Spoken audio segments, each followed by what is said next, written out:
هذه الليلة التي وجد الطعام المفصل في حجب النور، فدخل رسول الله على فاطمة هناك من عالم أنوار ينشد تعبا في البدن، فتلقي فاطمة عليه الكساء، ويخرج من تحت هذا الكساء آل محمد الذين هم حقائق صورة علي بن أبي طالب. أولنا محمد وأوسطنا محمد وآخرنا محمد، ليستعين الضعفاء من أول الكائنات. وحينما أتحدث عن معنى الضعفاء ليس العاصين والمنكرين، بل أتحدث عن ضعف قد يطرأ على ميكائيل الأول وجبرائيل الأول فما دونه من النبيين أجمع.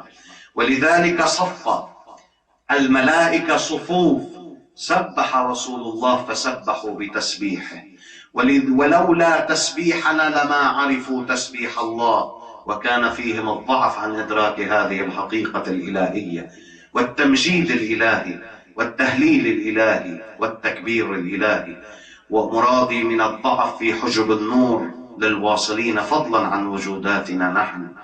كانت حاضرة سيدة النساء صلوات الله وسلامه عليه أن تفرق هذا الأمر الحكيم. إنا أنزلناه في ليلة مباركة إنا كنا منذرين فيها يفرق كل أمر حكيم. وهذا الأمر الحكيم الذي عنونه الحق المتعال في كتابه: وإنه لدينا في أم الكتاب لعلي حكيم. فتفصل هذا المقام بحجاب العظمة وحجاب الرفعة وحجاب المن وحجاب الوهاب، فتغذى الخلائق من هذه الحجب فسهل عليهم السير. وكان المهيمن على هذه الحجب سيدة النساء فاطمة حجة الله علينا آل محمد. ولذلك ورد عن إمامنا العسكري صلوات الله وسلامه عليه: نحن حجة الله على الخلق، وفاطمة حجة الله علينا. والمتكفلة في ضعف بدن رسول الله صلى الله عليه وآله هي سيدة النساء. أقسم بالله المتعال أن لهذا حديث لو تحدث به المرء لماجت به النأس، ولكن الله سبحانه وتعالى يجعله حيثما يريد.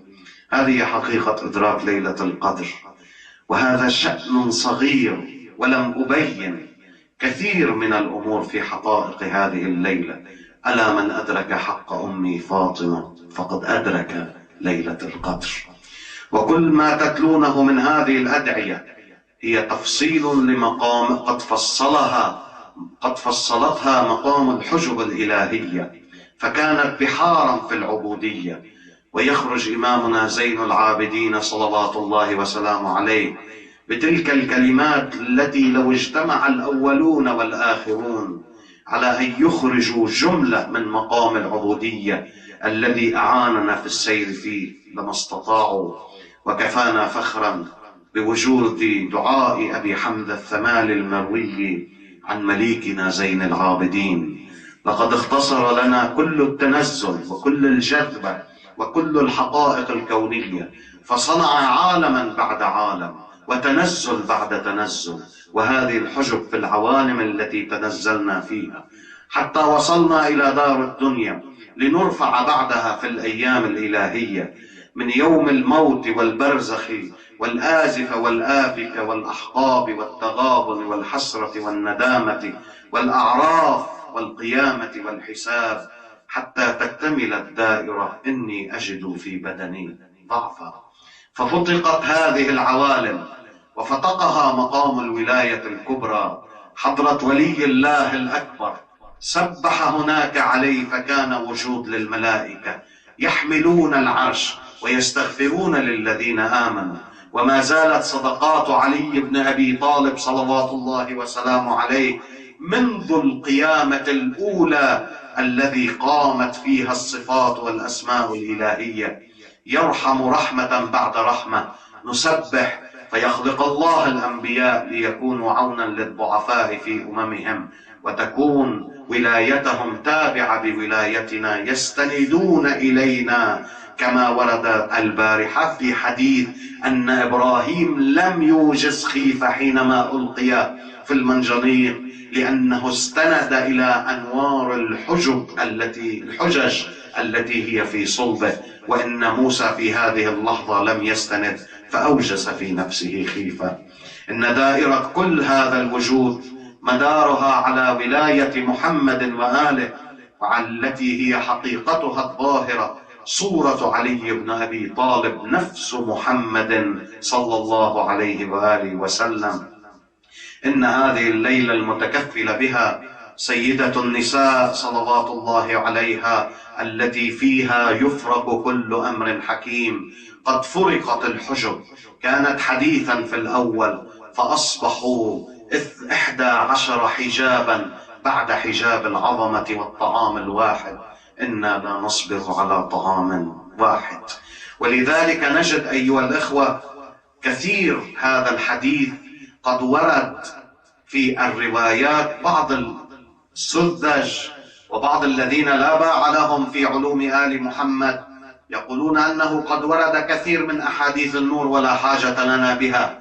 هذا لعقولهم القاصرة ولأفكارهم التي لم تخرق أصلا حياة الدنيا وسماء هذه الأرض، وأن هناك قلوب جعلها الله ورفعها الله بهذه المعرفة، ادخر لها مقامات أهل الجنة يغبطونهم على تلك. قال تعالى: يرفع الله الذين آمنوا منكم والذين أوتوا العلم درجات، ليكون العلم سبب لقائهم في السنام الأعلى. من عرفنا حق معرفتنا هكذا كما قال لسلمان فهو معنا في السنام الأعلى. وكل هذا الوجود دائرته ليصل إلى لقاء حضرة رسول الله صلى الله عليه وآله. وكان الثمن الأكبر عند سيدة النساء أن يلقي الحسين عليه السلام نفسه بتلك الأرض وفي ذلك العراء، يأذن للسيوف حتى تأخذه ويلقي بالبلايا، عله يجذب بسبب هذه البلايا أحد إلى ولاية آل محمد فيرتفعون. إن لم أقتل أنا فأين الأمان لشيعتنا، كما ورد ذلك في كامل الزيارات.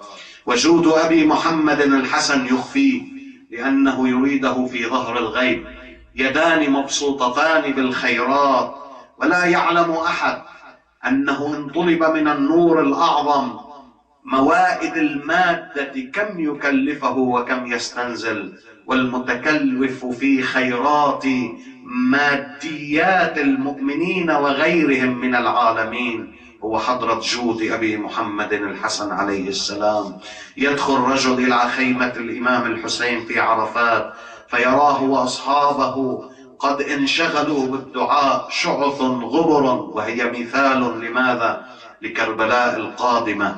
ويدخل على خيمة أبي محمد فيراه منشغلا بإطعام الطعام وبسط الجود، فيقول: سيدي ما لي رأيت الحسين يدعو الله وأصحابه شعث غبر، وأراكم أنتم مشغولون في هذه الخيمة بطعام وموائد لذة مطابها. قال: يا هذا لو صنعت بصناعة أخي الحسين لشق الأمر عليكم. إذن ما بسطت هذه المائدة إلا لتستأنسوا في الطريق وليكون لكم ملح في ذلك الطعام فتسيرون إلى لقاء الله. الله يعلم ماذا يصبح في قلب أبي محمد إن تنزل من عظمة الأنوار ليكلف بماذا؟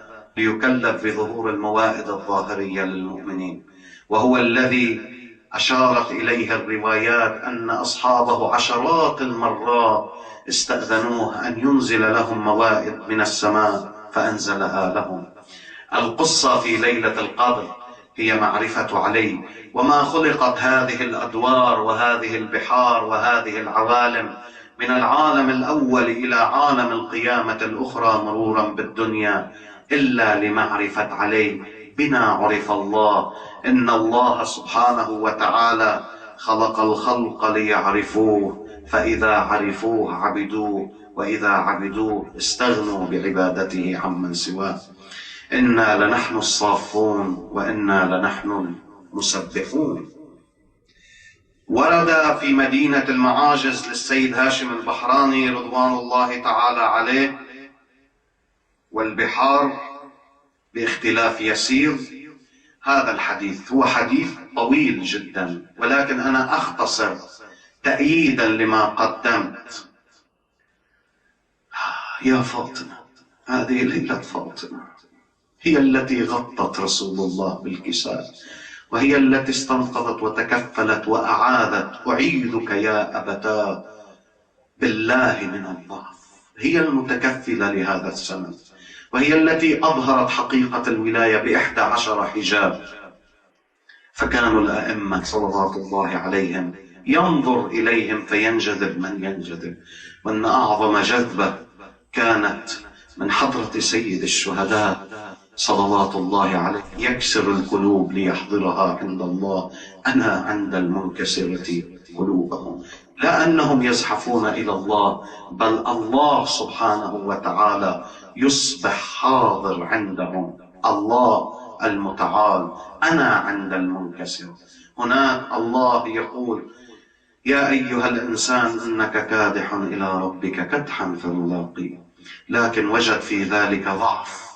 كيف يحضر الله في قلب المؤمن؟ ورد أن الله سبحانه وتعالى يسكن القلوب، أو أن عرشه قلب المؤمن. الأمة لا تستطيع. كيف نرحمهم يا فاطمة؟ سيدي، أنا المتكفل بهم، أنا سوف أظهر لهم حشاشة كبدي ونور بصري الذي حيرني في أمر الله. سيدي ومولاي أبي عبد الله، تقول سيدة النساء: لقد حيرني الحسين في أمر الله. من أين صنع هذه الصنيعة حتى أصبح من يلقي عليه السلام: السلام عليك يا أبا عبد الله ورحمة الله وبركاته، يأتيه الجواب بهذه الكلمة، ليس في السنين والكدح إنك كادح إلى ربك، في السلام. تقول الملائكة: له وعليك السلام، قد غفر لك، فاستأنف العمل، إنك من الصالحين، إنك من المخبتين، إنك من الطيبين، إنك من الطاهرين. هذه مقامات لو كل مقام منها أردنا أن نسلكه منقطع عن الولاية احتجنا إلى 100,000 السنين، وهذه الدنيا لا تكفي للوصول إلى هذا المقام. لابد من برزخ ويوم أحقاب. إن أقل جمع في يوم الأحقاب لابثين فيها أحقابا أن يكون 900,000 عام، ولكن سلام. نعم، حيرني الحسين في أمر الله. كيف جذب هذه الأمة بسلام واحد يصبح المرء مكتوب؟ أمرار الناس بتغفل عن وليها، بتغفل. كيف بده يجذبها وليها؟ بيتطلع، بيحكي معهم ما بيردوا، بيحكي معهم ما بيردوا، بيوقف على شاهق وبيرقي بنفسه من ذلك الشاهق، فتتقطع أوصاله، فترى الناس تركض إليه: شو صنعت بنفسك؟ حسين هكذا حتى يجذب: تعالوا يا سيوف خذيني. هو الذي أذن له، وحاشاه أن يناله شيء، ولكن هو الذي أذن. إن لم أقتل أنا فأين الأمان لشيعتنا؟ هو يقول في رواية المفيد رضوان الله تعالى عليه، ويقول هذا عن جابر بن عبد الله الأنصاري قال: سألت رسول الله صلى الله عليه وآله وسلم عن مولد علي. مولد علي، رسول الله ما قال له ولد في الكعبة، مع أنه كان بيقدر، لأن جابر من أهل المعرفة. بدن علي ظهر في هذا الزمان في الكعبة، ولكن علي متى غاب حتى يظهر؟ متى لم يكن في صلب كل نبي من الأنبياء؟ وقد تضافرت الروايات من العامة والخاصة على هذا الأمر. بل الآية القرآنية في كتاب الله: وتقلبك في الساجدين، الله يثبت حقيقته الظاهرة في ذلك. نعم، لبس لباس البشرية، ولو جعلناه ملكا لجعلناه رجلا وللبسنا عليهم ما يلبسون.